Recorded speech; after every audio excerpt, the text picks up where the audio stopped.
You're listening to an Airwave Media Podcast. Christopher Media. Let's make some noise.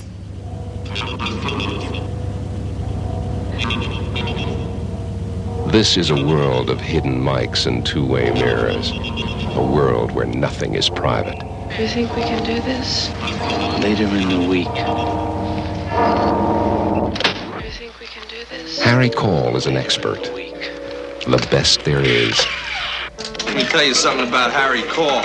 The best, bar none. I'll drink to that. Best what? The best bugger on the West Coast. What about me?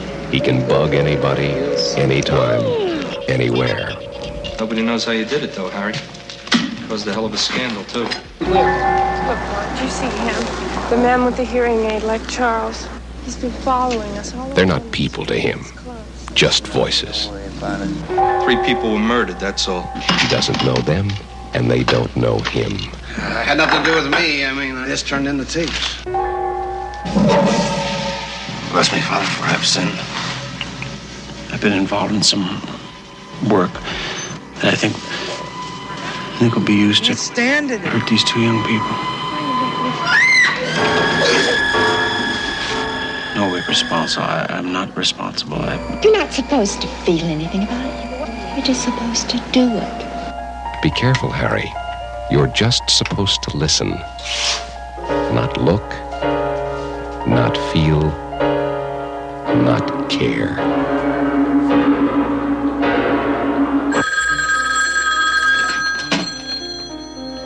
Yes. How'd you get this phone number? We prepare a full dossier on everyone. It's terrific. The bugger got bugged, huh? Do you have secrets, Harry? I know you do. Tell me about yourself. Your secrets. I don't have any secrets. Don't get involved in this, Mr. Caul. Those tapes are dangerous. Come on, Harry. Show and tell. How'd you do it? Why are you asking me all these questions? Gene Hackman is Harry Caul in The Conversation. There is nothing private about The Conversation. Listen. My name is Harry Caul. Can you hear me? Welcome to the Projection Booth. I'm your host, Mike White. Joining me once again is Mr. Vincenzo Natali. Well, hello, Mike. Also back in the booth is Mr. Jamey Duvall. Thank you very much. I'm looking forward to our conversation. We continue Noirvember 2019 with a look at 1974's The Conversation.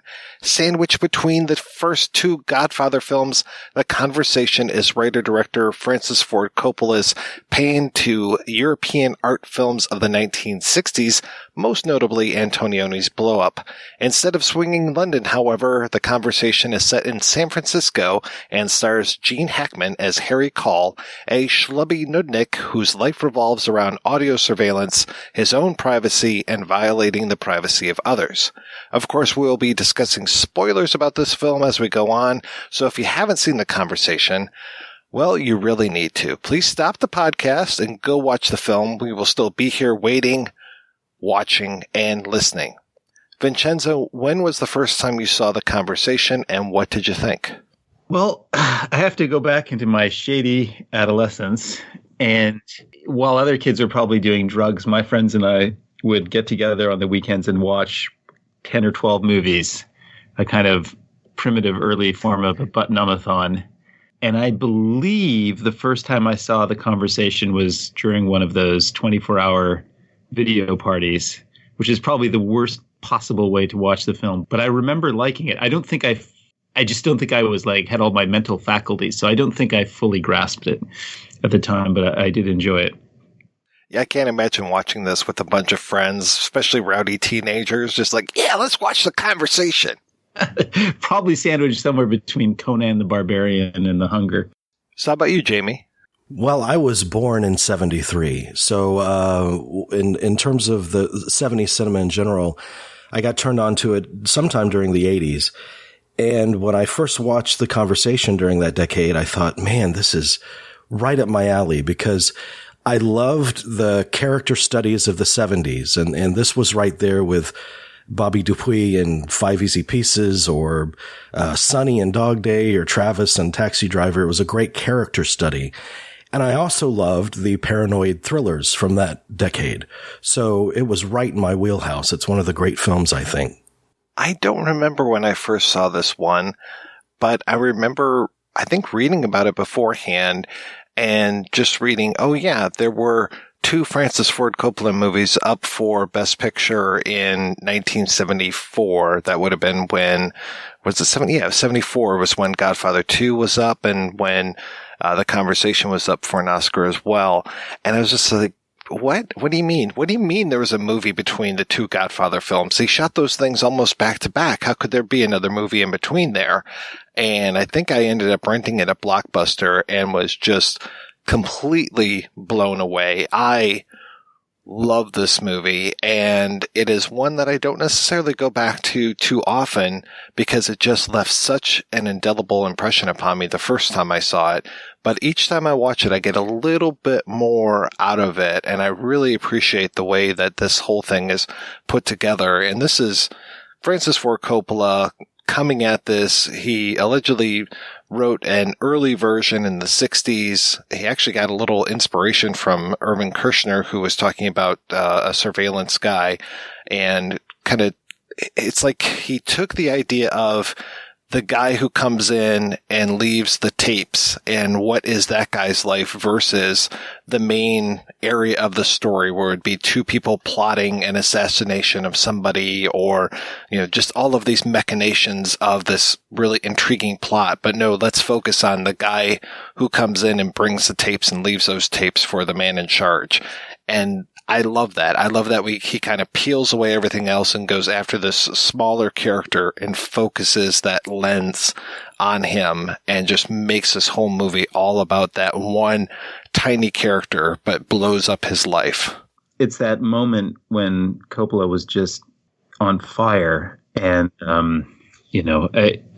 it's that whole period. In fact, I'm fascinated by American zoetrope and of everyone that was surrounded it, and its sort of rise and fall. And but this film is sort of the quietest of, I guess, the 4 movies that he made in that period, ending with Apocalypse Now, and probably the one that is referred to the least, but I think in some ways is the one that stands the test of time the best, or at least feels the most relevant. And when I watched it again for this podcast, I was really struck by how, I guess anything that came out during the Watergate era seems relevant now, but how particularly pertinent it was to this moment historically, and also how I don't know that there was another film at that time or prior to that time that was really about information technology and about a character's obsession with technology. It feels startlingly current and relevant. Right. It's not like Blow Up, where photography had been around for over 100 years, and it's not necessarily the technology of photography that our main character is concerned about. It's more what he actually has captured on the photos. And with this, the technology of recording audio, which again, I know had been around for a while, at least around the turn of the century, the technology of it and the way that we hear things differently was so central to this.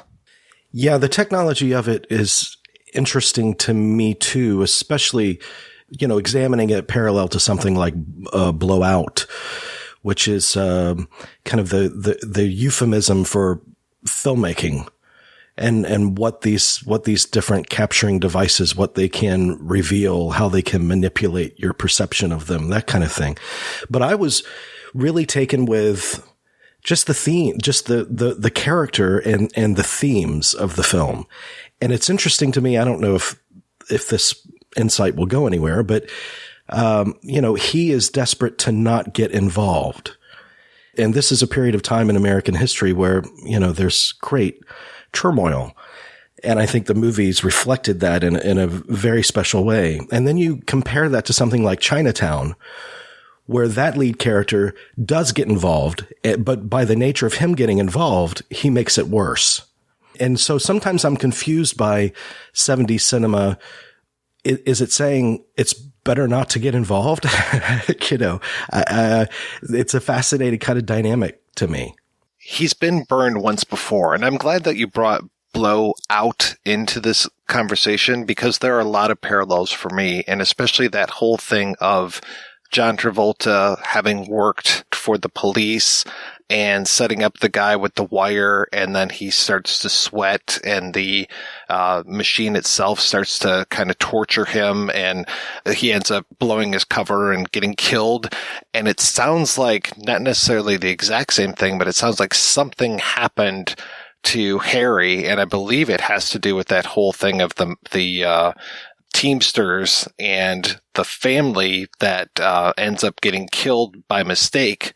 The Teamster boss thinks that his accountant has blown this whole thing wide open as far as this fake charity thing, and Harry is the one that actually helped record this conversation that ends up being blamed on somebody else. And so I think he has that backstory, much like Jack Torrance does, that he's been tortured emotionally by this, and now he doesn't want to get involved. It's like that once bitten kind of thing. He does not want to get his hands dirty with this. Is it Jack Torrance, or is that The Shining? Oh, nope, you're absolutely right. Jack Torrance is The Shining. Jack Terry, thank you. Jesus. It's so interesting to see both of those filmmakers, and I guess if you include Antonioni, those three filmmakers tackling a very, very similar concept and kind of going off in quite radically different directions. Yeah, one dealing with the visual, one dealing with the audio, and the other dealing with both. I love the whole way that Jack Terry has to get the pictures and the sound and match those two up together before he can kind of really get the full picture of what happened with that conspiracy. And with this one, I appreciate that not only is he uncovering more of the audio as he moves along, but also reinterpreting it as he moves along, or saying maybe there's more there than I thought. The first time he hears it, he doesn't even care. He doesn't, when the actual recording is going on, he kind of gets into it a little bit with the John Cazale character, Stan, and it's just like, yeah, no, I don't really need to know any of this stuff. I'm just concerned about getting a good recording. Who's interested in these two anyway? I don't know for sure. The Justice Department? No. I figure it must be the Infernal Revenue. Their tapes always put me to sleep. Since when are you here to be entertained? Here? Sometimes it's nice to know what they're talking about. I don't care what they're talking about. All I want is a nice, fat recording. It's such a great film, not only because it's almost a perfect movie as a film, but if you think about what it would take to actually write that film and successfully pull it off, it's an incredibly difficult movie because Harry Caul is such an unlikable character and such an impenetrable character. For anyone who's ever written a screenplay, you very quickly learn that if you're writing an unlikable character, it's just about the hardest kind of screenplay to write. And yet it completely works. And Harry Caul becomes this utterly fascinating and actually sympathetic guy, and I think is probably one of Gene Hackman's best performances ever. This movie really draws upon Coppola's really impressive prowess as a screenwriter. Like you said, it's led by a very interior character. So a lot of the nuance of the thing that Coppola puts into the script reveals more about that character, but you might miss it on first viewing. This last viewing of it, I thought, oh, how did I forget that he has this strong belief in God and he goes to church and that sort of thing. And I thought, well, that could be explained by, he might have caused this great tragedy that led him to move to the other side of the country, and he might have needed it for solace. But then I thought, well, maybe it's because of all people, Harry Caul knows that someone is always listening. And at its essence, what is a belief in God but that? There's little things that he puts in the screenplay that you can really read into. And it's just very clever because it allows for him to have a confession scene. which is, there's so few opportunities where he really speaks his mind truthfully. And you can see how cleverly Coppola puts them into the film. And the one time he has a confession to another human being who's not a priest on the other side of a confession booth, it's recorded, which is just a brilliant moment. It's a fascinating screenplay. There are very few American screenplays that are comparable to it. I think what I love about this particular era in Coppola's work is that it functions both as a work of art and a form of mass entertainment. Like, it's such an entertaining film as well. It's totally it's an unusual film, but it's entirely accessible. I absolutely love that opening shot. I talked about how this focuses in on the guy that you probably don't think of, and just the way that the camera picks him out of that crowd in that in the public square, where we're following all those different characters, and especially we're following Robert Shields, the mime of Shields and Yarnell fame, which I also kind of think that mime might also be a little nod to Antonioni and the whole tennis match that they're playing in Blow Up, but that we're following the mime and he's going around and mocking everybody, and then we come to him and Harry, and then the way that we continue to follow Harry, and it's just like, okay, out of all of these people, it's kind of that like going through the city and panning around, all of the different apartments or hotel rooms. It's like the beginning of Psycho, where it's like, okay, of all of the hotel rooms, of all of the places in the city, we're going to focus on these two people. And in this one, it's just, we're going to focus on this one schlubby guy with this weird transparent raincoat, and the most innocuous looking person in the crowd is who we're going to follow through the rest of this entire story. Yeah. And that raincoat, a very special raincoat. Well, the thing that I love about this film and Coppola's movies in general, again, from that period, is that it feels so real to me. It feels so authentic. And yet it'll have little touches like that very strange raincoat that he wears, whether it's raining or not, which is semi-translucent, which is obviously a metaphor for who he is and what he does. And there are numerous shots where people are partially veiled by a semi-translucent material. And his name is Caul, spelled like, the kind of Caul that covers a fetus in the womb. So there's a real poetry, like a poetic device motif that's in play, and yet the film feels, at times almost documentary-like. And as you're pointing out in that opening scene, it's shot like a surveillance scene. It is a surveillance scene in a sense. And I know when they shot it, they had 6 cameras going, and they were all really long lenses, and they effectively shot the scene for what it was. So it feels utterly believable. And the convention, that great sequence at the convention that they go to for all of the surveillance salesmen, was a real convention. And so it has a kind of semi-documentary quality to it, and yet it's so constructed and artful at the same time. It's a very special blend that he did so beautifully. Coppola's made it clear. He said, look, if I hadn't have started on the big studio epics when I did, my entire career would have consisted of The Conversation, movies like The Conversation of that very intimate scope. Now, I'm glad he did invest his time in, obviously, in the studio epics like The Godfathers and the Apocalypse Now and so forth. But that's another thing about Coppola. He's great with finding the intimacies in the epics that he does, and he's great at finding these very epic brushstrokes in the intimate character movies he does.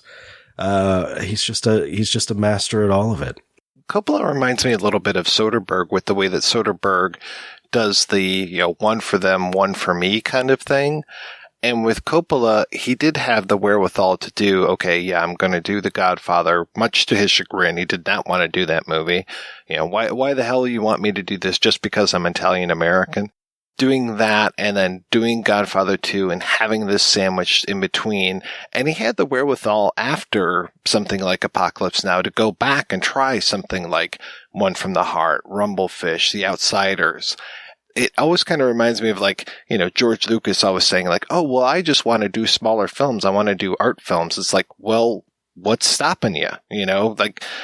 I don't think Coppola could have made this version of The Conversation had he not had the clout and the money that he had from The Godfather. And I think he needed to do that balancing act to go from one to the other and be able to actually make The Conversation. Because I don't think that any studio would have been rushing to say, oh yeah, let's make this small little film that looks like a 1960s art film. And yeah, sure, here you go, Francis. Here's all kinds of money. He was trying to make it for years. He had the script for years. And of course, no one would give him the money. And I believe the film was made with this thing called the Directors Company, which, and I'm having to remember my Easy Riders and Raging Bulls. There's an interesting story related to that, which is that it was a company that financed the films of 3 filmmakers. So this was the concept. It was going to be Francis Coppola, Peter Bogdanovich, and William Friedkin. I believe the films were cross-collateralized. So, they would all sort of share in their success or failures.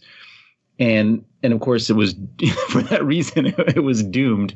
But the sister film to this was Paper Moon, which is also a kind of perfect film.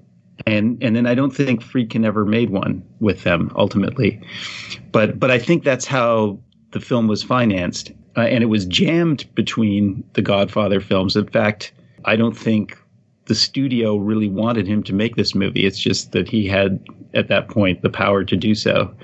I also believe there was a point in the editing of the film where they were having some trouble with it, where he told Walter Murch, who is both the sound and picture editor, just put it on the shelf. Because he was obliged to go and make Godfather 2, and he just was unable to figure out how to finish The Conversation. And in fact, they hadn't even shot the whole script. They shot, it's a crazy long script. It's like over 150 pages, and they just wrapped photography because they ran out of time without having shot 20 of those pages. Coppola was just like, I don't have time to think about this. I'm going to put it on the shelf. And it was Walter Murch who swooped in and, well, didn't swoop in. He was already the editor, but he insisted they finish it and found a way to finish it. It is a kind of weird little miracle of a movie that was jammed between these two giants. Yeah, he was on fire. And isn't it the Conversation and The Godfather 2 were both released and nominated in the same year? So, I mean, what do we have akin to that in modern times? Maybe, like you said, Soderbergh, I think he had Brockovich and Traffic. But that's pretty much the closest kind of 1-2 punch that I can think of. That's really amazing.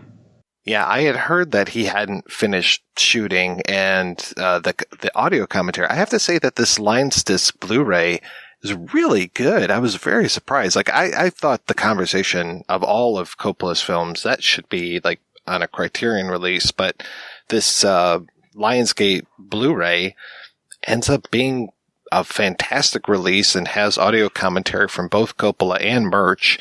And the way that Murch was talking, it sounds like they had, you said 20 pages. He was saying something like 10 days to go.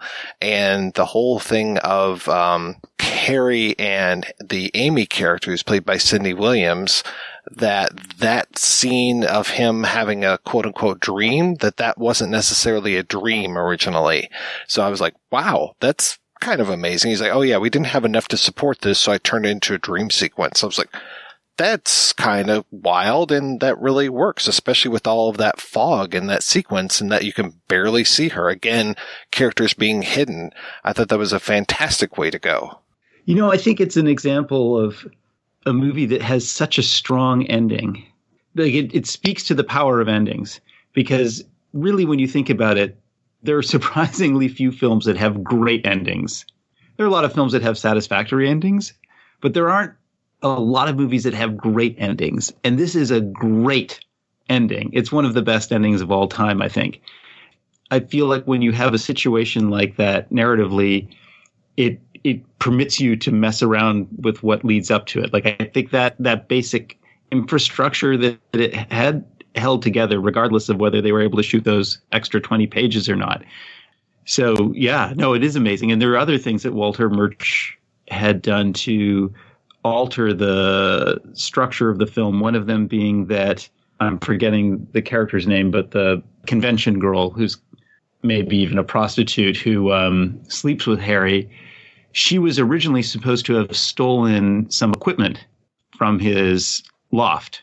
I'm not sure how the tape was taken from him, but at any rate, Walter Murch came to this realization sort of when they were in trouble that, oh no, she needs to take it.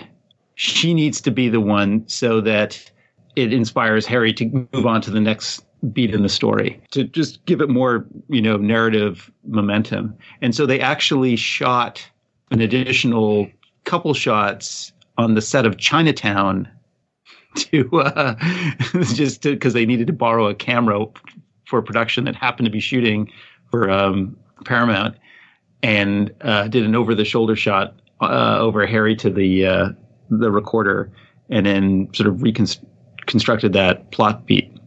I was rewatching that bit today, and I am trying to remember if we even see Hackman's face or if it's just somebody's body and hands that we're seeing, like kind of stopping the tape recorder and looking through the empty boxes, because that is kind of brought in later. But it makes total sense narratively that we've had at that convention, which is such an incredible showpiece for this entire film. So much of the story takes place via the convention and the stuff that happens that night. We've seen the Martin Stett character, played by Harrison Ford, at the convention. We're introduced to the Meredith character, the Elizabeth McRae character, at the convention. And then Harry talking about destroying the tapes in his sleep as, it's kind of in his sleep, also kind of as they're making love, and then him waking up to not having the tapes there. It's perfect. It just adds up so well. Had the equipment been missing, okay, that makes sense. Okay, that means that the Alan Garfield character, Bertie Morin, that he had hired her or told her to take stuff, but instead now it looks like Stett has hired her or told her to take the tapes, which it's perfect. It makes total logical narrative sense. Yeah, you would never know. And that's what I appreciate so much with Murch, just being able to bring that analytical mind into it and say, okay, well, we need to revamp this. Like the way that he splits up different scenes to give us the pause between Harry working on something, going someplace else, and then having to come back to the tapes. And that means that he's now reevaluating it rather than having that all as one continuous scene. It doesn't mean that he's reevaluating the tapes, but by breaking it up, now when the second time, it's like, oh no, he's getting new information from them, and it's because he's had this encounter with Harrison Ford. Yeah, and didn't you say something like De Palma pointed that out as a cheat, that the delivery is different from take to take? Yeah, the delivery of the crucial line in the tapes, the Frederick Forrest line of, he'd kill us if he had the chance, rather than he'd kill us if he had the chance. That was Murch recording the lines 3 different times, and at one point Forrest emphasized a different word, and he kind of logged that away, and then he said, oh, okay, now at the very end he'll switch it and make it so the emphasis is on a different word. And yeah, but apparently De Palma was like, no, that's not right, you're cheating. I adore De Palma, but pretty much everything is a cheat. When you're seeing 2 people talking on a sofa, unless you're constantly moving behind one or the other and then in front, every cut is a cheat. It's just using the form to its advantages. Well, once again, more than the technical stuff, I love the entire film. But when the paranoid thriller aspect of the film really kicks in and this mystery starts to unveil itself, I'm actually less interested in that than the building blocks of the character leading up to that point. And then where the character ends up. And all the little morsels that Coppola puts in throughout the movie. The fact that he records moments between human beings and yet he can never have a genuine one himself. The fact that he has a lover who is clearly a secret, and he tells her, I don't have any secrets. There's layers upon layers upon layers. He lies about his age to his lover. He inspects cookies before he decides whether or not to eat them. There's this distrust that's just embedded in him. How the movie speaks to the time in which it was made, where I think it's saying we can't remain untouched by this. You know, we are all touched in some way by what is happening around us.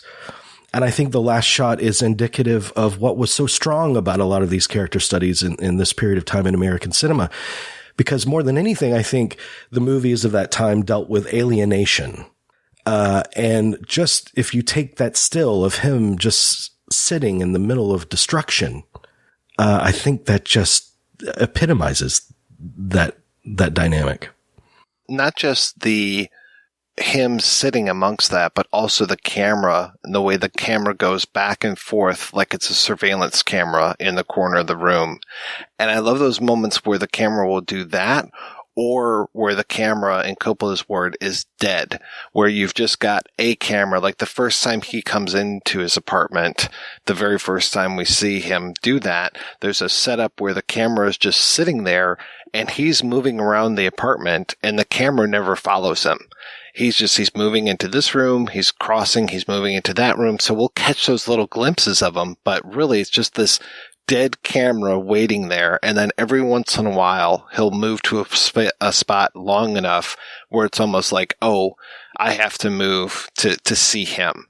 I've talked about this on the show a few times when we've been talking about Polanski's work, like The Tenant and Rosemary's Baby and Repulsion, and just talking about that idea of having an apartment is not a sacred space. And Harry just realizes that so much in this, especially when he comes home and there's that bottle of booze waiting for him for his birthday present. And it really feels like it sounds like it was the landlady. There's a lot more when it comes to like all of the tenants of this building when it comes to the script. When he calls up the woman. But what I wanted to talk to you about was, how did you put it in the apartment? Uh-huh. Right. Well, what about the alarm? Oh, you did? Well, yes. I thought I had the only key. Uh-huh. Well, what emergency could possibly... All right. Yes. You see, I would be perfectly happy to have all my personal things burned up in a fire because I don't have anything personal. Nothing of value. No, nothing personal except my keys, you see. Yes, which I really would like to have the only copy of, Miss Evangelista. Miss Evangelista, how'd you know it was my birthday? Nah, I don't remember telling you. Would you like to take a guess how old I am? 44. Well, that's a very good guess. Miss Evangelista, as of today, my mail will go to a post office box with a combination on it and no keys. Goodbye. And when he asks her, how old do you think I am? And he's looking at the birthday card that says he's 44, and she guesses, quote unquote, guesses 44. I'm like, oh, so she's going through his mail as well. So not only is he getting violated by someone going into his apartment, he's also getting somebody who's snooping through his mail. And now it's like even worse for the snooper. He's being snooped on multiple ways. And I just love that. And I love the way that he just tells her flat out, I'm going to have all my mail sent someplace with a combination lock so you can't get into there. And it's just, he's very snotty about it, but he's very just plain spoken and doesn't even raise his voice. But again, that's why I feel like the movie is so relevant to this moment, because I feel like we're all turning into Harry Caul. You know, here I am in my little empty office room alone with probably 2 or 3 cameras pointed at me and speaking to you guys through this device. And that's probably the way a lot of us conduct our daily routine. And this sort of fixation and fetishization of the technology for its own sake makes him like as a character who was sort of, as you said, Jamey, you know, an alienated outcast at that time, now feels like he's sort of the average human being. It's an odd thing. I've been thinking a lot about 70s cinema lately, because I think it was such a special time in movie making because the movies were engaging in the culture And even more than that, the culture was engaging in the movies in a very pronounced way. And so there was this engagement and involvement. And I look today and I see an apathy. But then when you look at the conversation, and like I said before, something like Chinatown, are they predicting that kind of apathy setting in? Because both of them get burned by getting involved. So, it's not a criticism. I think it's what makes them very interesting to ponder what exactly they're trying to say. And both of them are getting involved in things that are, to use another phrase, you can't fight City Hall. And that's exactly what Harry and what Jake are trying to do, is fight City Hall between that elder statesman of Noah Cross, or be it whatever, is this the corporation? Is it a government? Whatever kind of nameless type of place that Robert Duvall and Harrison Ford are working for. And eventually we find out that, I always want to call her Shirley Feeney, Cindy Williams and Frederick Forrest are also working for this corporation. Seems to be able to do whatever it wants. And I'm not sure. Is it a corporation? Is it something governmental? But whatever it is, it's too big for Harry to take on. Which is, again, the kind of David and Goliath aspect that ran through a lot of cinema back then. But there are also the heartbreaking moments in the conversation, and there's one small one that barely registers, and it's when he goes to see his lover, and because he doesn't share anything with her, he essentially gets frustrated and starts to walk out, and she says, I won't be here when you get back, or I might not be here when you come back. And there's this half beat where you think maybe he'll turn around and actually talk to her and open up to her. He doesn't belabor it. He doesn't make it this big dramatic epiphany, but it's just barely detectable. But, and that's a heartbreaking moment to me, because there was just a split second where he might have changed things for himself. And then, of course, when he does come to some sort of confession to this woman at the after party, and he is bugged, the scene that Vincenzo alluded to earlier, which is equally heartbreaking.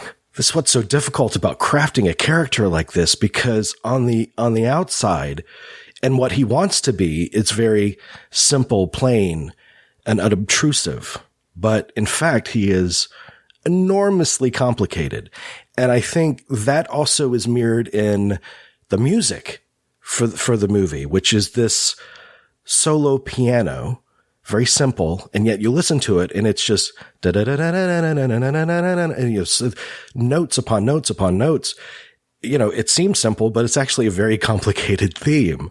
So even that mirrors, that the inner turmoil of that character. I love when that theme gets crazy towards the end of it, when it becomes more pounding upon the piano keys than something melodic.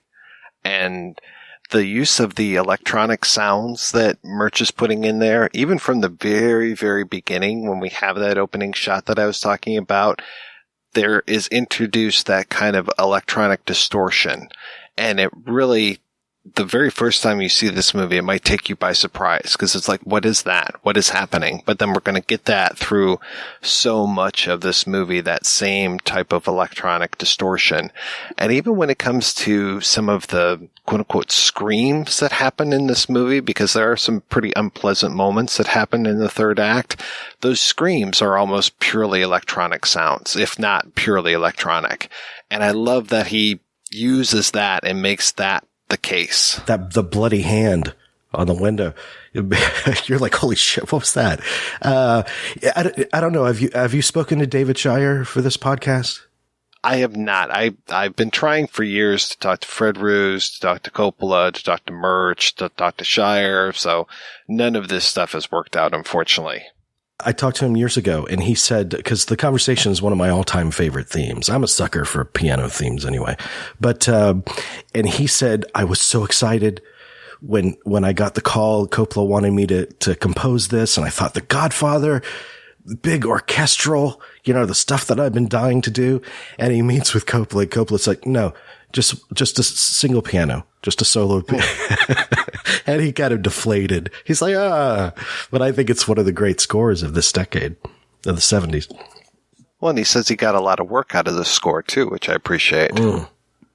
I think people realize just how genius the simple nature of it was, and then hired him off of that. And I don't know why I'm such a dumbass, because Coppola's talking on the commentary and he's just like, oh, blah, blah, blah. My brother-in-law did the score. And I was like, oh yeah, Talia Shire. Okay. That makes sense. So Coppola was always good for hiring relatives. They were married?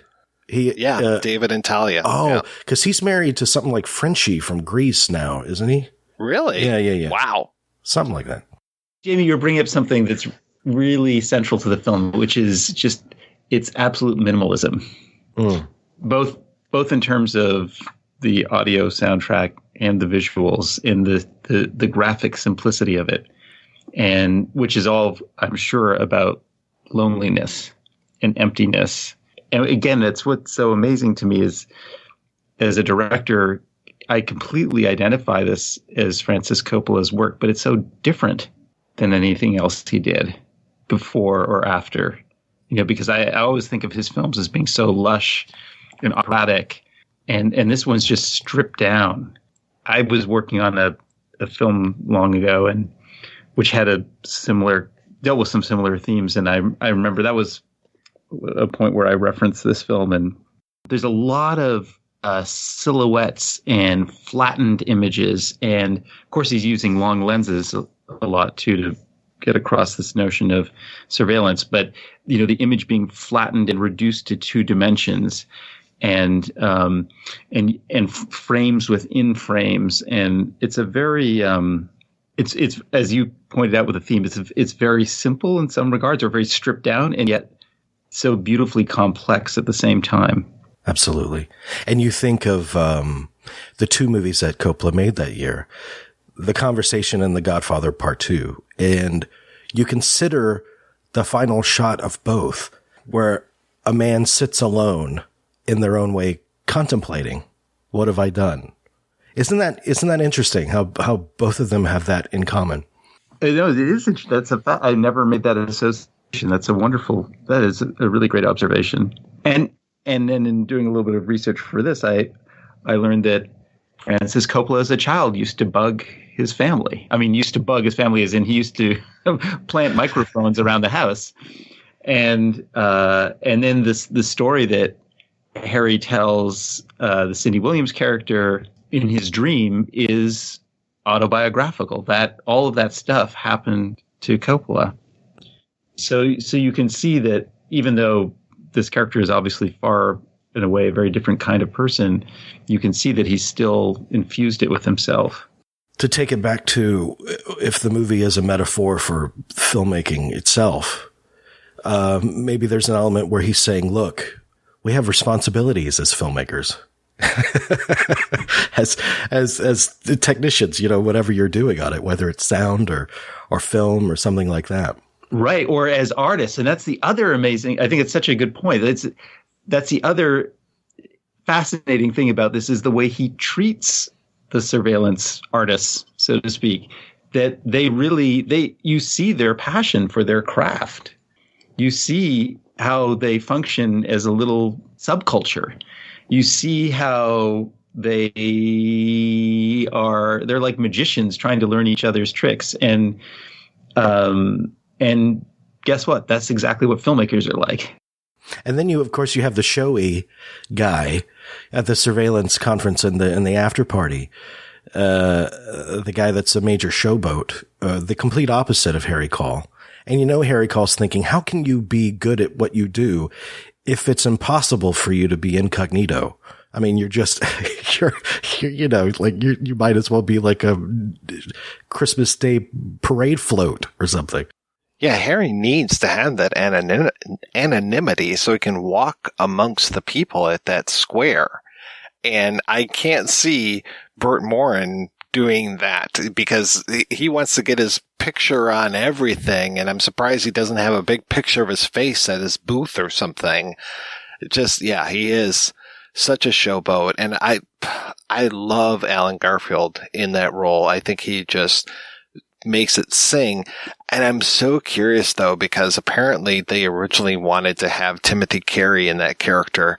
And I cannot imagine what he would do to that role because he is such a different actor than Alan Garfield.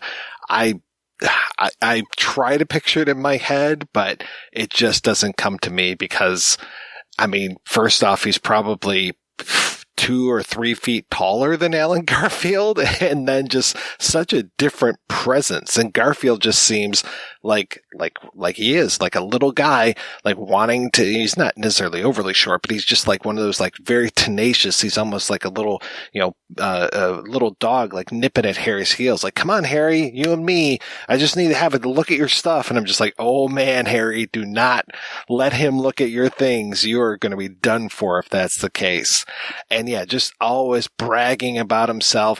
Though I was so fascinated when Harry brags about himself at that one point. There's that one little chink in the armor when he's just like, nope, I did it with 3 microphones and here's how I did it. And it's just like, wow. But I have to say the Alan Garfield character is very impressed by that. It's customary for Coppola. I mean, the precision in which he casts his supporting players is unrivaled from that period of time in cinema, I think.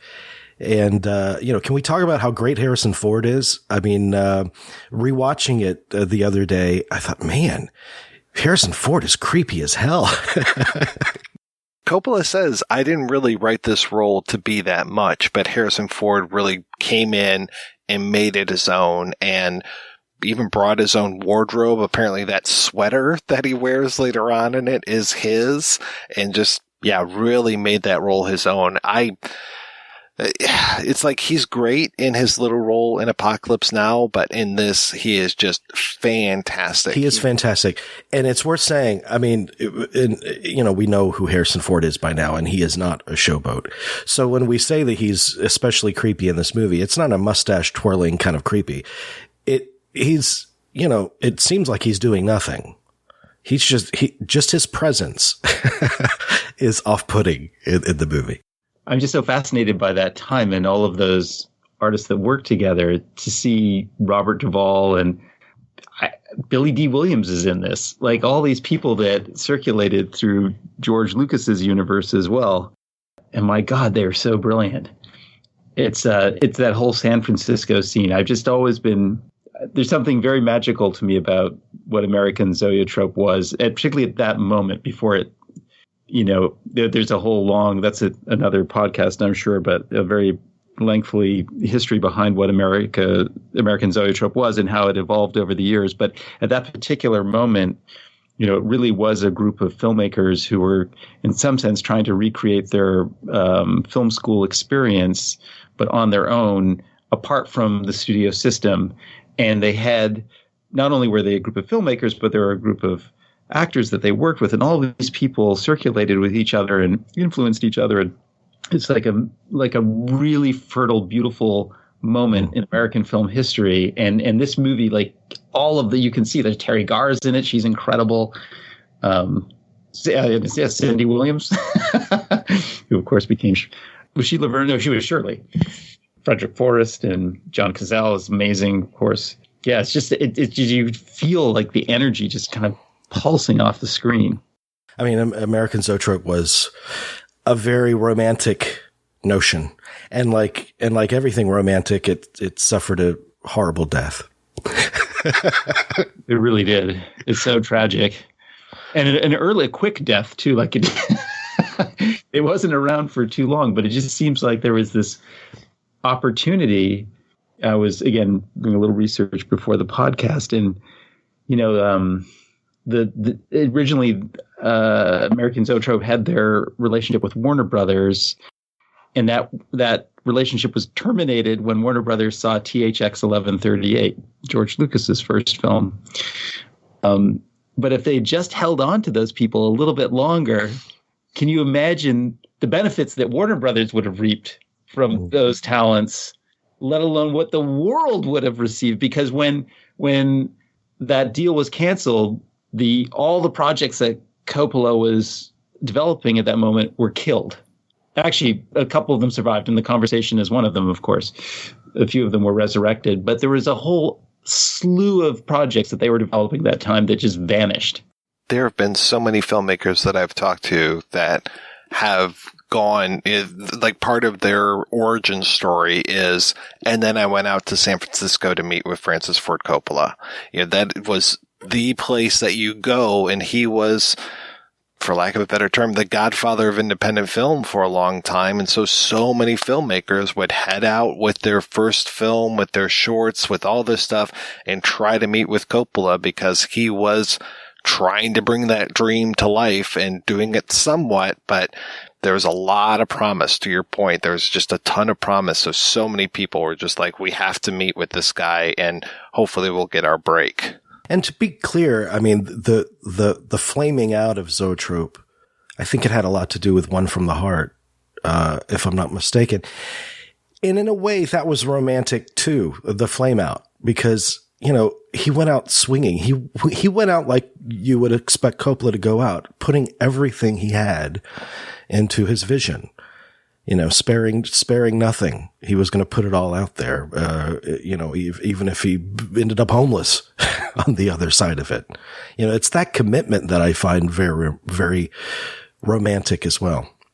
Absolutely. It's a totally unique moment in film history. There's nothing like it before and really nothing like it afterwards. There was one story that he told in the audio commentary that I didn't realize that. So I kind of figured the idea for Tucker, A Man in His Dream had been kicking around for a little while because that's just the way that Coppola works. But he said that he wanted to shoot it as a musical. I am very hard pressed again to think of what Tucker, the musical, would have been like. But for God's sakes, I so want to see that. I wonder who would have written the music. Maybe Tom Waits and Crystal Gale. I don't know. Maybe Prince. Maybe Prince. Maybe there's a musical version with Prince doing the music and they pulled it. Little Red Tucker. The other story that he tells that kind of plays into what we were just talking about is the limousine that Cindy Williams is sitting in at one point. And that was a limousine that was owned by Francis Ford Coppola, and that he and George Lucas went to pick that out. There's this whole thing where he was grousing about being driven to the set of The Godfather in this little shitty car, and he was just like, where's my limousine? I need to have this limousine. And Paramount's like, listen, if you make X number of dollars with The Godfather, we'll buy you a damn limousine. So when that happened, he and George Lucas went over to this car dealership, and just picture George Lucas and Francis Ford Coppola at this time in the 70s, these two shabby looking guys with the beards, and this is at a time when beards were not necessarily in fashion, so no one at the car dealership wanted to talk to them. Finally, they managed to get one sales guy to talk to them, and they said, this is the car that we want. Send the bill to Paramount. And that's how they ended up with the car that they put in The Conversation. In terms of the paranoid thriller aspect of the film, there's, I think it speaks to the time also because, in this whole contraption, ultimately, if you think you know who the good guys are and the bad guys are, you're wrong, probably. So I think that speaks to the political tumultuousness of that time too. Well, I definitely see the opening at the square as being a stand-in for Dealey Plaza, and especially when you have the guys who are basically triangulating the crossfire up on these higher positions. And maybe it's a third floor book depository. I don't know, but there's one guy over here. There's one guy over there, and they're both focusing in these microphones onto the mouths of Sidney Williams and Frederick Forrest. And sure enough, they look exactly like gun sights. They even show us a POV from one guy as he's trying to get those sights onto their mouths. And I'm just like, oh yeah, this is such a stand-in for an assassination movie. And the very first time you see this movie, you might think that that's what's happening because you don't necessarily know that those are microphones rather than guns that they're pointing at these people. And yeah, it's like, oh, we need to get rid of this couple. They are a threat of some sort. And maybe it's just that they're having this affair. And yeah, you're right. They pull the rug out from under us because we think, well, maybe they're talking about this. Maybe they're talking about that. Maybe they just want to have an affair. Who knows what it is? But then we eventually find out the truth, and it is a surprise for us. And you're quite literally seeing the weaponizing of information. Like when you see, it's a very potent image, as you pointed out, the microphones with the gun sights on them. It's such a fresh idea. And of course, it suddenly became hyper relevant in the wake of Watergate, although I know all of that was going on while they were making the film. So it wasn't really a response to that. But then now and I'm sorry I'm harping on this, but it just seems so extremely relevant to this moment. Like it is all about the weaponizing of information. To see that in a movie that is, how old is that now? That it was released in 74, 45. If you're talking, 45, yeah. But it's such a great point. The weaponization of information, and it's also reflected in the opening shot of All the President's Men, where each stroke of that typewriter sounds like a bullet. Yeah, which is actually written into the screenplay. Like it was done with such intention. Yeah, it's funny how these two. It just feels like history repeating itself, of course. But here we are, again.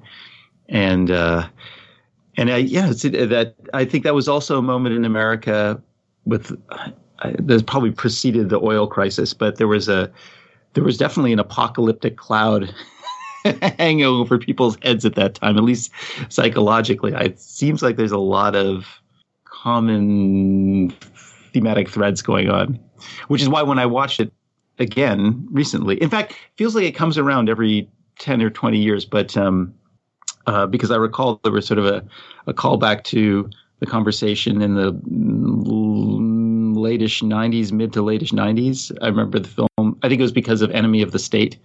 That movie came out and it had, in a weird way, Gene Hackman reprising his role, except with Will Smith.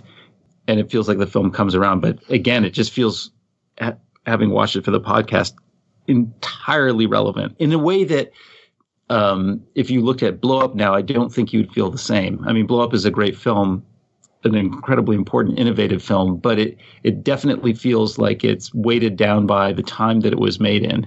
There are aspects of that film that, seem terribly naive 50 plus years on, but there's nothing naive about the conversation. Blowout's the same arc. It's the same story arc.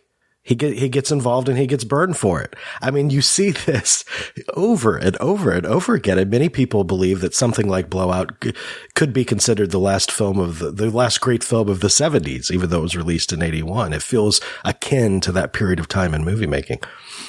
Did I say Blowout because I meant Blow Up? Sorry. Oh, no. That's fine.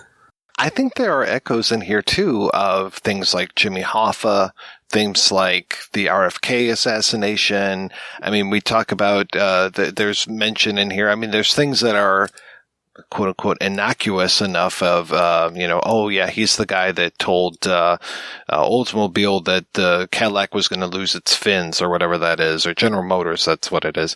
And then there are things like the family being killed and them being, Teamsters. So I'm like, well, that's kind of Jimmy Hoffa-esque. And then Alan Garfield talking about, I did this thing for this presidential candidate, and you notice that they're not president. And it's like, oh, okay. So, I mean, which is funny that this is being shot during when the Watergate stuff is happening, and that they kind of presage, they didn't even necessarily know that the people that did the Watergate break-in were called plumbers. And here you've got Harry next to a frickin' toilet and drilling the hole in the wall and laying underneath, and probably one of the most uncomfortable positions I've ever seen, him laying underneath that sink, trying to drill the hole through the wall and flushing the toilet to cover the noise. Yeah, that toilet. You can't keep it suppressed. I mean, after a while, it's going to bubble up and flow over. I read such a good article, and I wish I could find it again, talking all about repression, and it was just such a Freudian take on the conversation, and just the idea of, the repressed memories and the repressed emotions coming back, and then also talking about that Harry was stuck in the anal phase of his development, and I was just like, oh, this is great, but I couldn't find that again to be able to credit the author, unfortunately. I'm sure there's a diabolique influence on this as well, because I know that the Henri Clouzot film, because I know that Coppola was a huge fan of Henri Clouzot, and one of the things that makes the film so special is that it is a very unusually potent blend of character study and thriller. Like it's a real tightrope walk, balancing between those two things, which weighted one way would tip the film into being one thing, and weighted another would tip it into being something else. And it really does accomplish both.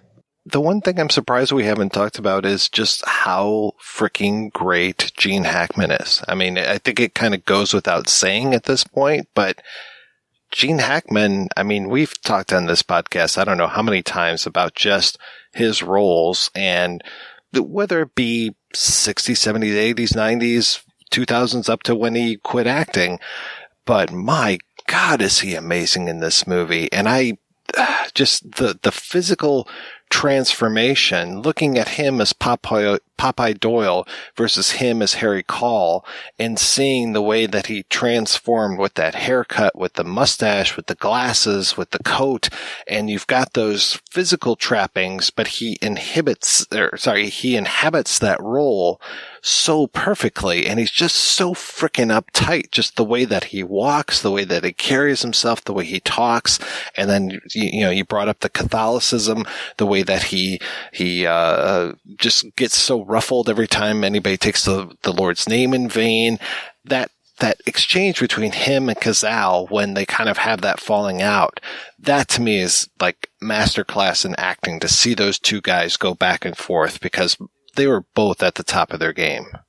And there's something about Hackman where his performances feel so effortless and lived in that when he plays a character like this, for this character, any kind of interaction or outward emotion takes great effort. To see that dichotomy at work with one of our most effortless actors, that gives the movie a real tension. I mean, I think he's just, this is a time vault performance if there ever was one. And it's so far away from what he normally would do.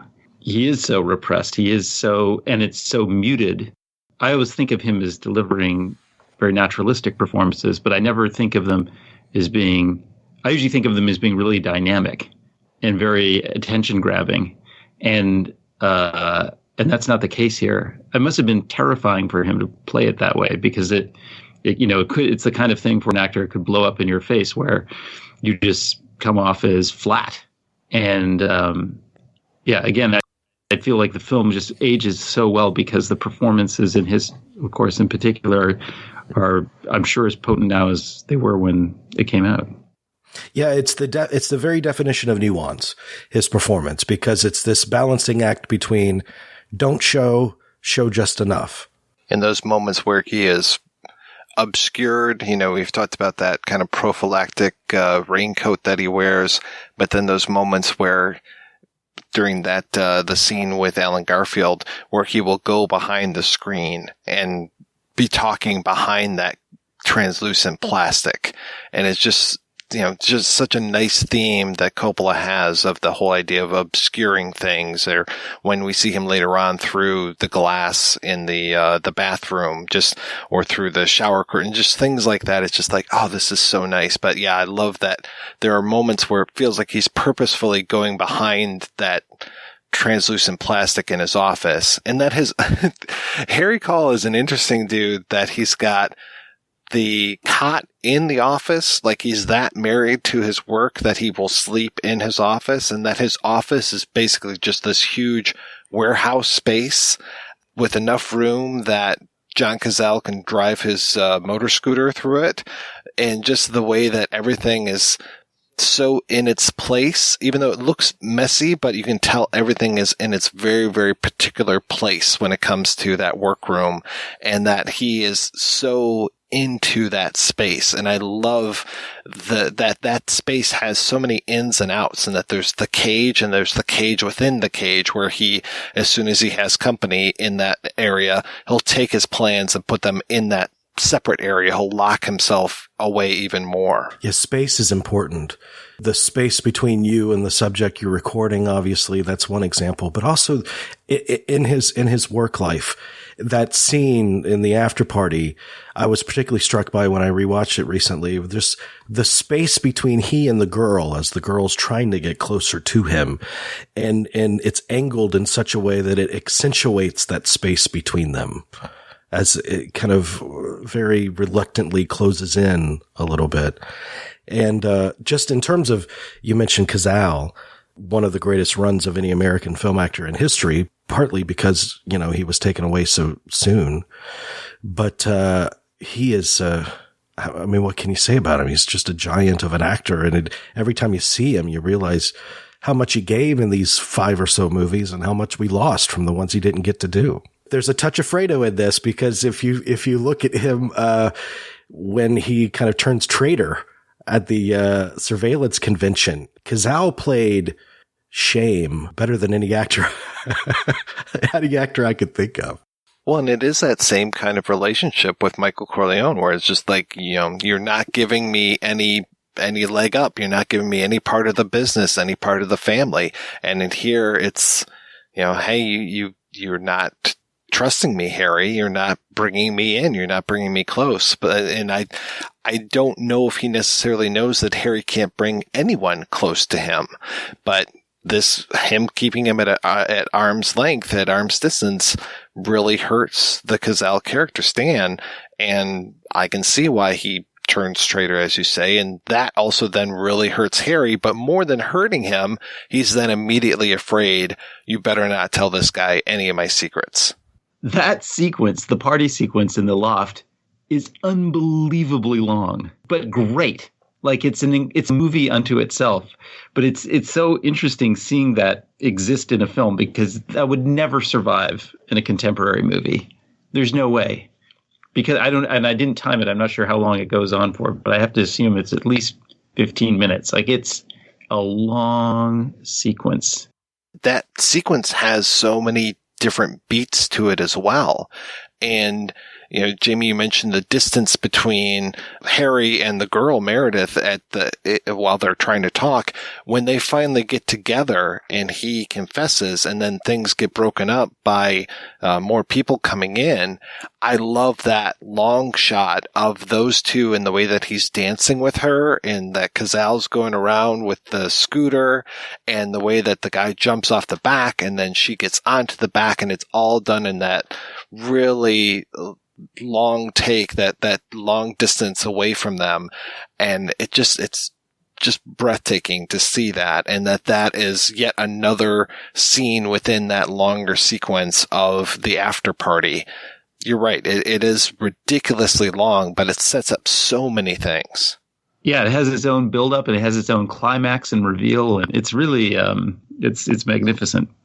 The one thing that I noticed today that I had never picked up before, one of Harry's things that he does is to play along with records, and that he plays his saxophone. That's kind of his only real passion outside of the entire surveillance game, is him playing along with someone else's work.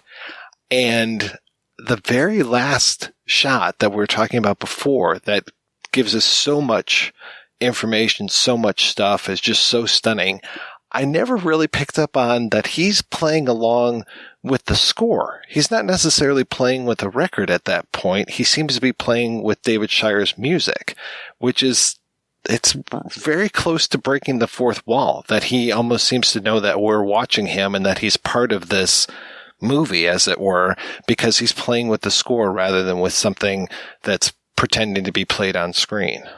There's actually something oddly hopeful about the end of the movie to me, because you see somebody who basically destroys everything that they care about, and then is reduced to this very bass version is sort of, they kind of reset themselves. It's sort of like they've, broken themselves down. And now as he's playing that music, you almost feel like he is kind of free of himself and that maybe he's going to start building something.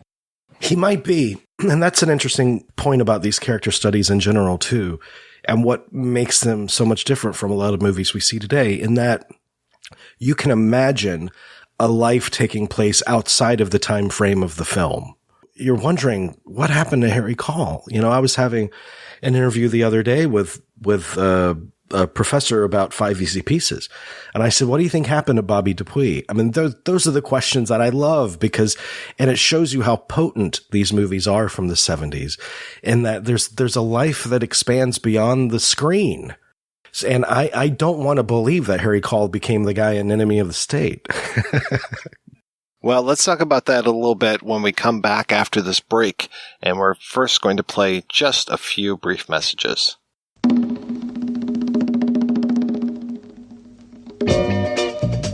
The New York Times calls Ovid.tv a haven for indie gems. You can watch hundreds of feature films and documentaries on Ovid.tv from directors such as Claire Denis, Deborah Granick, Shohei Imamura, and Chantal Ackerman. Most of Ovid's films are not available on any other service. From now until December 6, 2019, save 50% off your first 3 months of Ovid.tv. Just head over to www.ovid.tv, that's www.ovid.tv, and sign up with the coupon code PROJECTION at checkout. The offer expires December 6, 2019, so act now.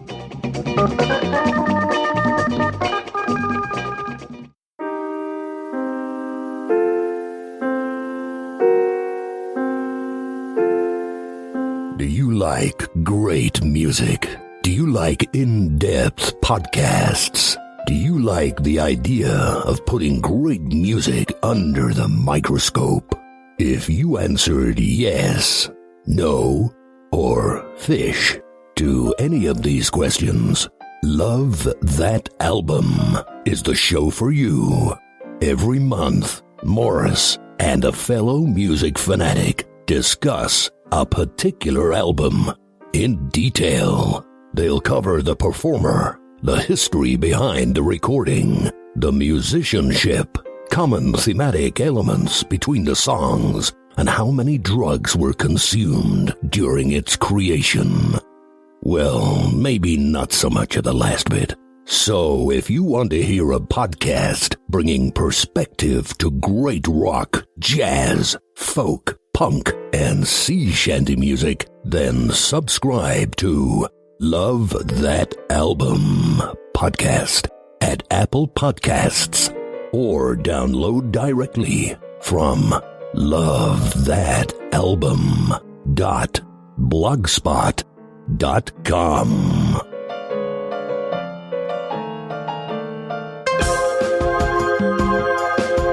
I'm Dave Hunt, and I'm one of the co-hosts for Super True Stories, a podcast where two guys suffer through and report back on some of the worst documentaries you can stream for free. And I'm Axel Cohagen, the other co-host. Film is a beautiful lie that teaches us about who we are on the inside. Dave and I look at the documentaries that are the ugliest of truths, teaching you about mixed martial arts and fishing, poorly faked ghost stories, and everything you wanted to know about poor production values and stock footage. Check us out on iTunes, Google Play, or at supertruestories.com. Satellite imagery coming through. Roger that. Patch visual my location. Subject entering lingerie store. Hi. Hey, hi. So you want some lingerie for your wife? Yes. I'm not really experienced in this. I mean, don't get me wrong. I mean, I'm experienced. I don't want to come in here and look stupid. Too late. Yeah. Should have gotten our watch. Robert Clayton Dean was innocent. Freeze there. Times 10. We have reason to believe that Mr. Zavitz may have passed sensitive materials to you. What kind of materials? Sensitive, sir. Let's get into his life. We have you bugged it, Mr. Dean. Move to audio 3. He was unsuspecting. Hey! Am I in the wrong house? Hello? Eric? He was unaware. You are the only woman in the world for me. You and Janet Jackson. Coming your way over. Now, what he doesn't know I'd like to report a break-in. could kill him.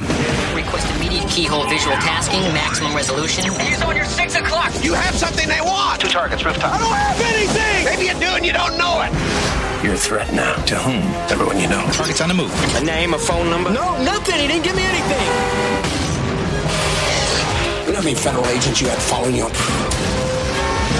Stay exactly where you are. I want to use every means possible to get what we need. From Jerry Bruckheimer, Get the cat. What's the cat's name? Babe. producer of The Rock, Come here, baby.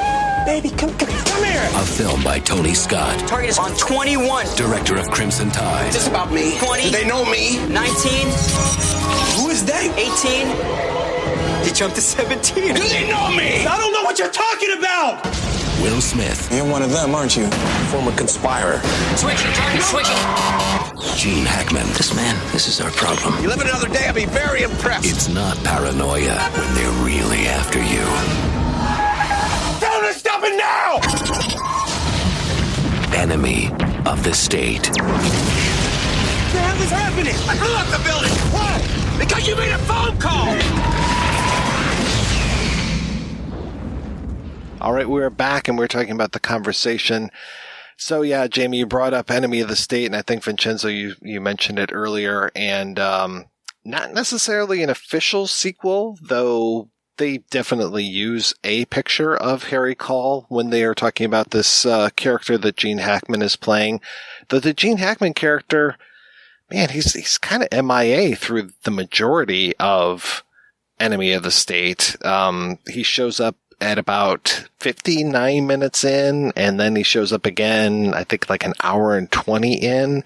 And I don't know. I feel kind of bad for Gene Hackman because it feels like he's better than, and he's in there with a lot of really good people, but it feels like he's better than anybody else that's in the cast. And just that this movie is really, to me anyway, kind of below him.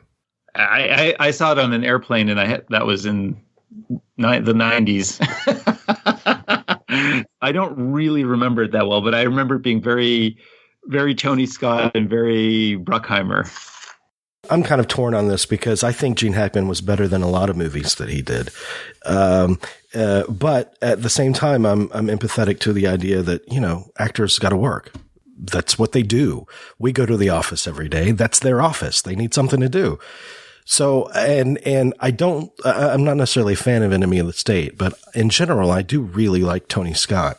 I think he was a bold, avant-garde director who made Hollywood blockbusters. I think he found a way to do that. So I don't think he's a hack, but, I was never impressed with that movie, Enemy of the State. And by the way, I don't mean to say that Tony Scott is a hack because I have great affection for him, but Tony Scott has certain proclivities, and it definitely, I just remember feeling that watching the movie. It's it has its own set of expectations, and is trying to accomplish very, very different kinds of things. But it, in a way, speaks to how much Hollywood had changed in those intervening, whatever it was, 20 years. It does. Yeah. Yeah. Those are two interesting movies to contrast because they kind of epitomize what happened to movies. Not to go off on a tangent, but now Enemy of the State almost feels like an art film compared to what's out there, in mainstream cinemas. Like it's become so like you wouldn't, or not an art film, but Hollywood wouldn't make Enemy of the State anymore. It's not commercial enough. Are you saying that Enemy of the State is not cinema? Are you making a Scorsese argument? No, I'm saying, actually, I'm giving Enemy of the State a pat on the back because it's the kind of film that Hollywood wouldn't make anymore. They don't make thrillers for adults anymore. That's not, that's not true. Part of their whatever their game plan. So, things have sort of changed, even gone further down that path. Yeah, I won't call Tony Scott a hack, but I'll say that he made some hacky films along the way. Like, I have never been able to sit through Days of Thunder, but then I could watch Beverly Hills Cop whenever. I love The Hunger. I really like Crimson Tide. The Last Boy Scout is one of my favorite films. So he's done some great work. And yeah, Enemy of the State, I mean, I didn't like it the first time I saw it, and I liked it even less this time watching it. Especially, it's a real mistake to watch that movie right after you watch The Conversation, because your TV volume's at probably about a 10 watching The Conversation, and the speakers are going to get blown out as soon as you put Enemy of the State on, because it is just, like you said, it's like a Bruckheimer film where it's just boom, we're doing explosions, we've got crazy music, fast cutting, all this kind of stuff going on. Like, we've got all these overhead shots to show us that we're just like little dots on a grid kind of thing. The funniest thing to me, though, is watching a movie like this and trying to tell it apart from some of the other films that were made around this time, because I'm sitting there going, okay, there's a room full of computers, and we've got, who's in this one? It's Jack Black, Jamie Kennedy, Seth Green, Bodie Elfman. Okay, that sounds about right. And then I'm thinking about something like The Jackal, and I'm like, okay, well, that's got Jack Black. Who else is in there? And I'm just like trying to think of those rooms full of computer type movies where you've got like just a handful of actors who played computer nerds. I was really surprised that Ted Raimi wasn't in this movie. It's interesting that a lot of those movies do bleed in together, and most of them were released by Hollywood Pictures.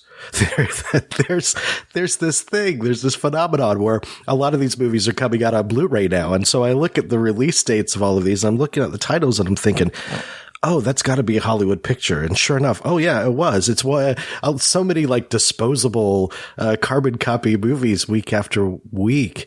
But Tony Scott, Enemy of the State is bland, which I didn't necessarily expect from a Tony Scott movie. But on the flip side of that, you look at another Tony Scott collaboration with Jerry Bruckheimer, Crimson Tide. And that is a movie that is rife with tension, which is especially impressive because it's not a typical action movie. There really aren't any kind of standard action sequences. A lot of that tension emanates solely from the performances.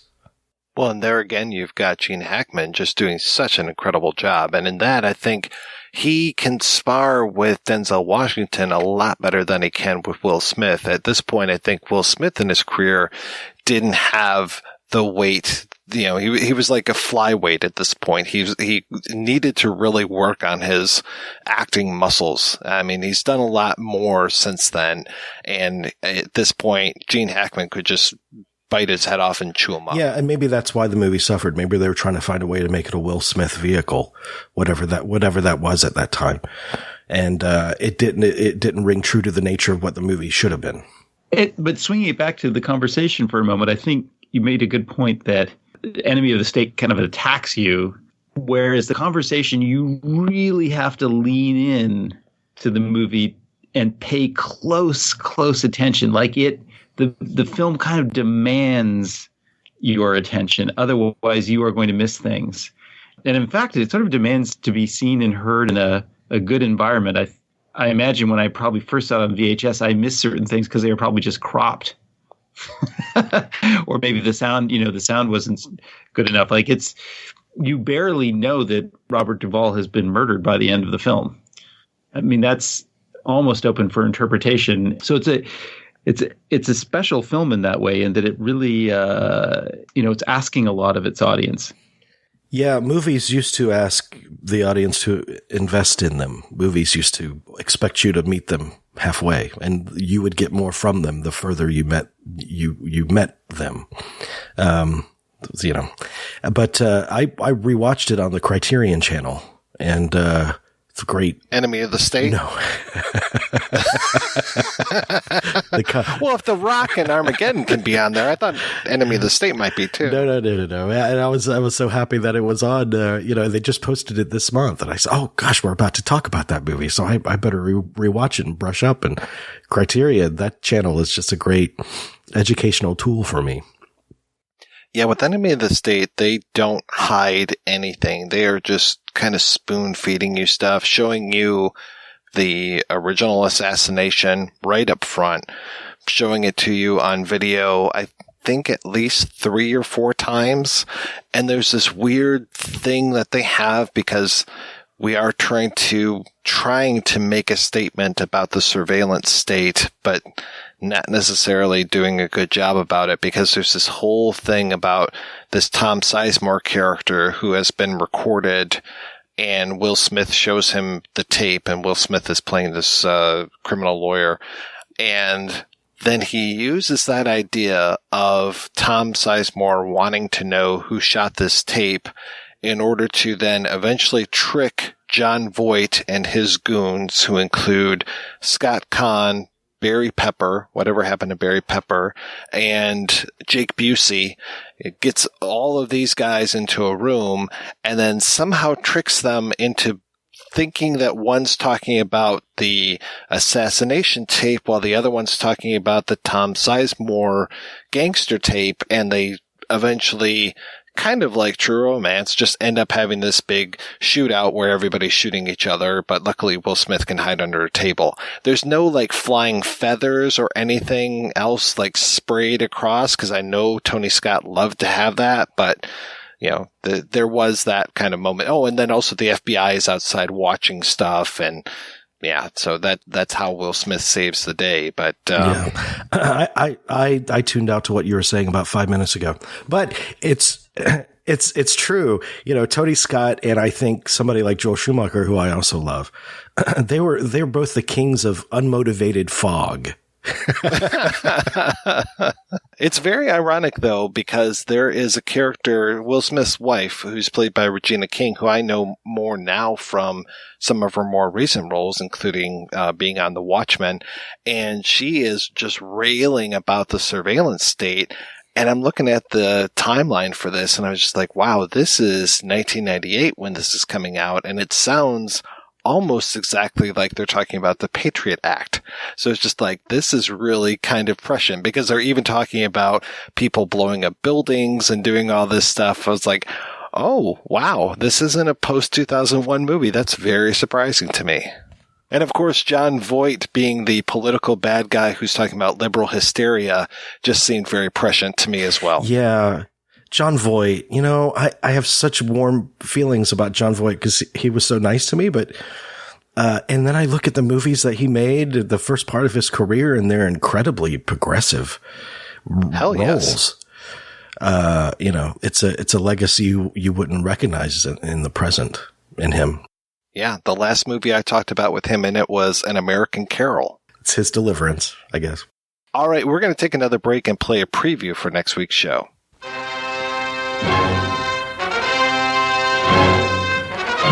I killed Dietrichson. Me, Walter Neff, insurance agent, 35 years old, unmarried, no visible scars.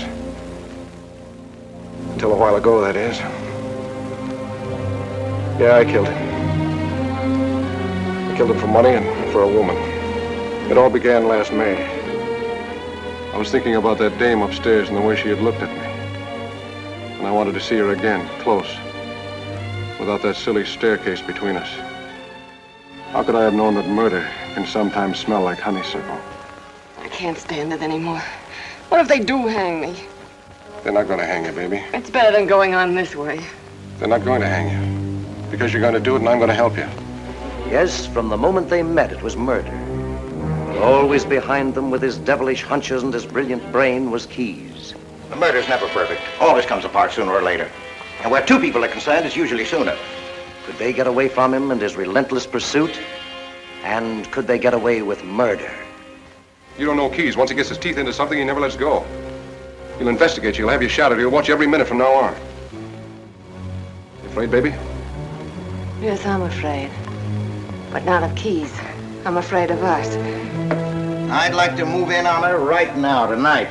If it wasn't for Norton and his striped pants ideas about company policy, I'd have the cops after her so quick it'd make a head spin. Now, we know the Dietrichson dame is in it, and somebody else. Only you haven't got a single thing to go on, Keyes. He'll show. He's got to show. Sometime, somewhere, they've got to meet.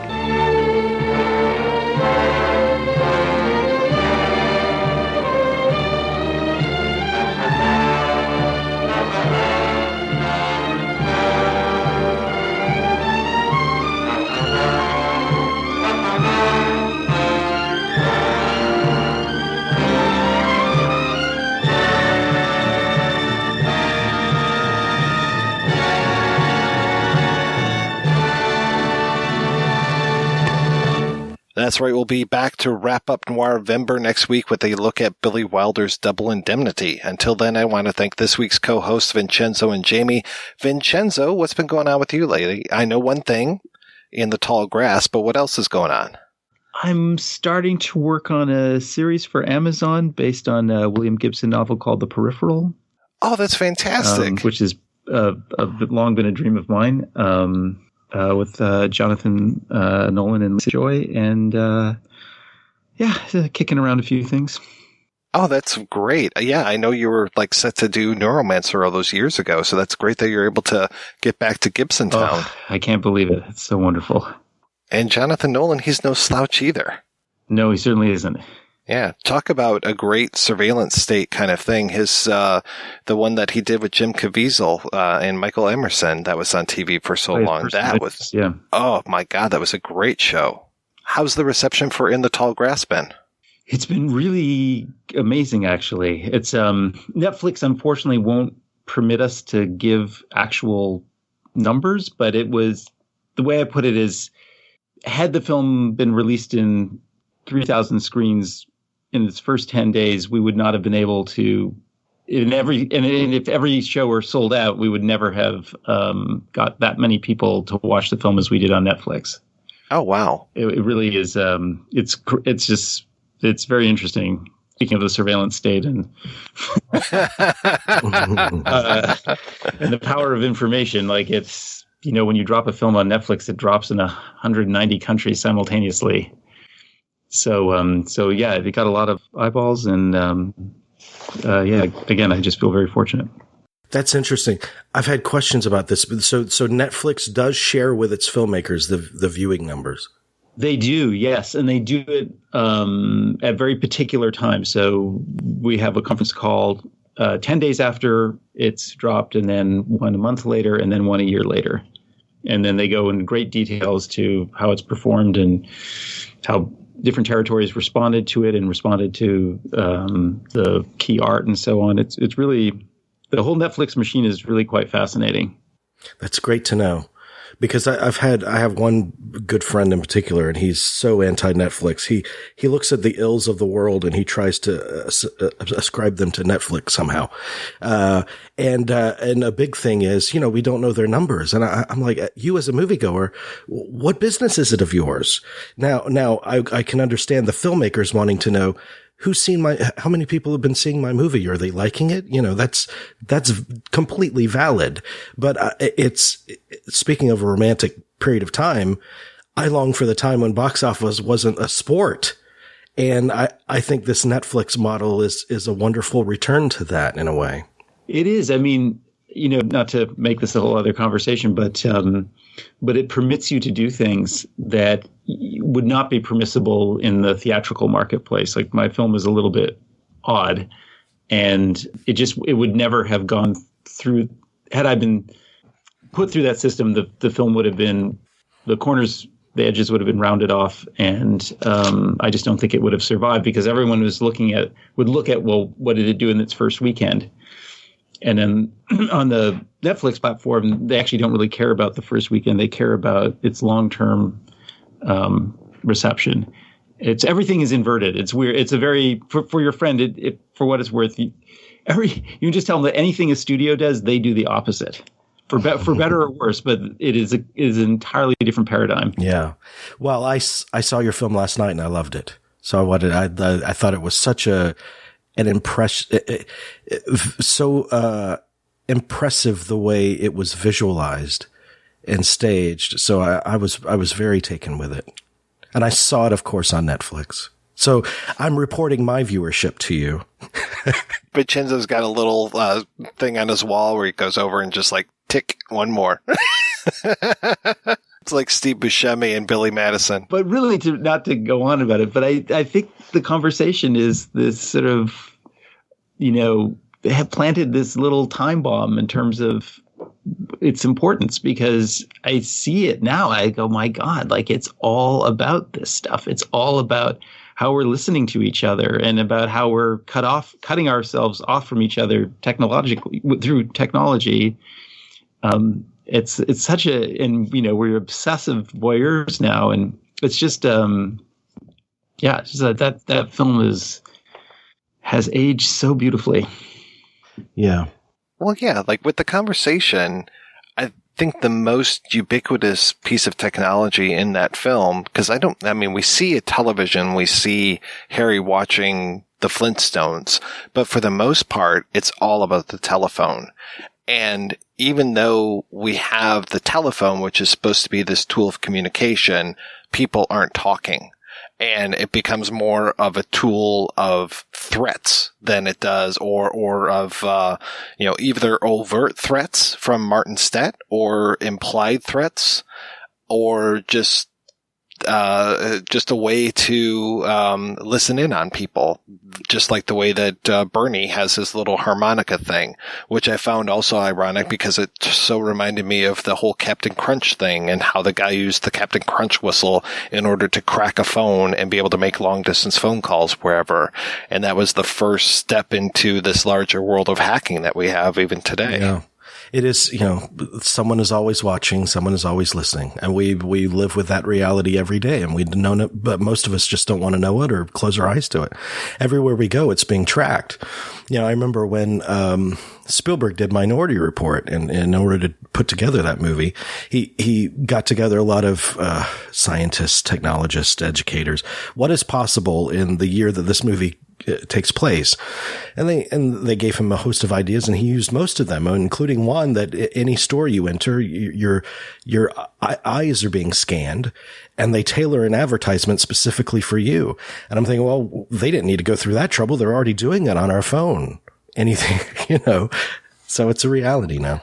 Yeah, the whole idea of your phone listening to you, it sounded so paranoid the first time I ever heard somebody say that, but then the first time that I started to see ads pop up that were related directly to a conversation that I had that I never searched for online, then it really started to get scary. Yeah, no, somebody needs to do Harry Caul at Cambridge Analytica.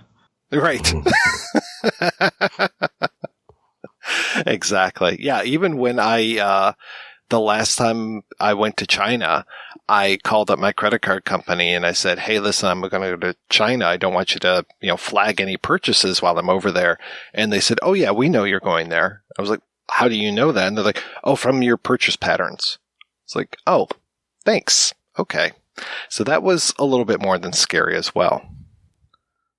Well, Jamey, speaking of listening and people listening in on you, what is happening over at Movie Geeks United, sir? Well, big things will be coming up. We're moving away from Blog Talk Radio, and we're going to start on a different platform that I'll announce whenever I make a final decision. But we're kind of rebranding the whole enterprise. So Movie Geeks United will encompass, at the moment, 3 different podcasts. There will be Movie Geek Weekly, which will be a weekly hour-long show kind of in the format of 60 minutes, where there will be 3 or 4 investigative pieces related to movies. But one segment might be a movie review. The other segment might go to a festival. The other segment deals with something in the headlines that week. So that'll be Movie Geek Weekly. We do have a Blu-ray show every month. We're going to make that weekly. So you'll know what comes out on Blu-ray and streaming week by week. And that show is called The Blue Report. And then the big thing is a new series called Movie Geek Yearbook. And we're opening on 1970. And we're devoting a segment to every film that was released in the United States that year. A semi-significant release. So the first season of that, the 1970 season, will be 160 movies. And each of those movies will have at least one guest to speak to the movie. In many cases, 5 or 6 guests, like MASH. I've got 5 or 6 people talking about it. And so we're constantly booking guests for that. We've got Tom Skerritt and Roger Corman and Louis Gossett Jr. and Jane Alexander and on and on and on. So I'm hoping that series comes together. It's coming together pretty well so far, but it's a mammoth undertaking. I mean, it really is. But it gives you, it's interesting because just like we've been doing tonight, we romanticize 70s cinema. And rightfully so, because the great films of that period have survived and endured like no others. But, you know, the ratio of good to bad to brilliant it's probably about the same. When you go week by week and you examine every single release, you know, but there's some colorful stories. Even the bad movies, somebody loved them. You know, somebody cared for them. Somebody wanted them to be great. There's a story there. So, those are the kinds of things we'll be uncovering in this series. And I'll post premiere dates, on our social media accounts, Movie Geeks United, and at our website, moviegeeksunited.net. Well, fantastic. That sounds great. I can't wait to listen. Thank you. Well, thank you again, guys, for being on the show. Thanks to everybody for listening. Please head on over to the website, projectionboothpodcast.com, where you can find out more about today's episode. You'll also find a link over to Patreon, where you can make a donation to the show. Every donation we get helps the Projection Booth take over the world.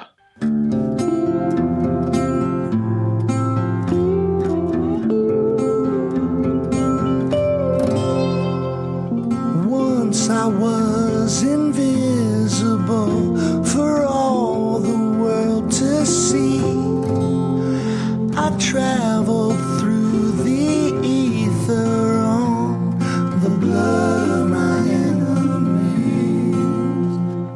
And if they dared to whisper when they thought they were alone, then I was just as deadly as a bug on the telephone. And though I was a child, and though I knew it well, you'd only know deliverance to hope I would never tell.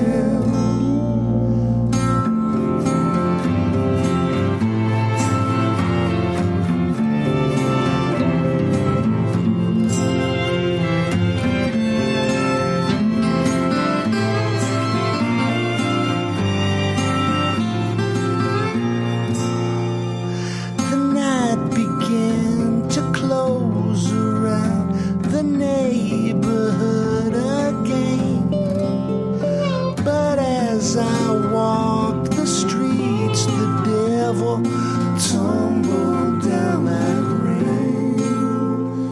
And though I was a child, and I knew right from wrong, three can keep a secret if two are dead and gone. We're not alone anyway.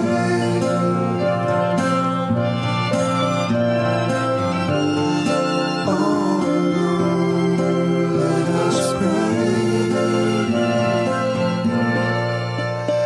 The secret of my mystery will never see the dawn, and you will never ever know if you were once my pawn.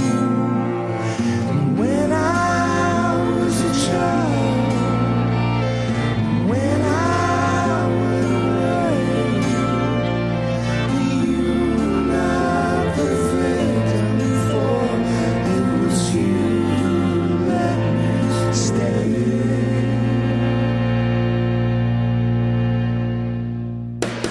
If you enjoy this show and want more people to know about it, head on over to iTunes, leave a comment, and rate it 5 stars. Make sure you like and share us on Facebook, and don't forget to follow us on Twitter. Just search for Christopher Media. Thank you in advance for supporting Christopher Media by clicking on the PayPal button and by clicking through to all the sponsors who support ChristopherMedia.net. Most importantly, we would like to take the time to extend an extra special thanks to you. Christopher Media could not exist without your support. Thank you for visiting ChristopherMedia.net, and thank you for listening. Christopher Media. Let's make some noise.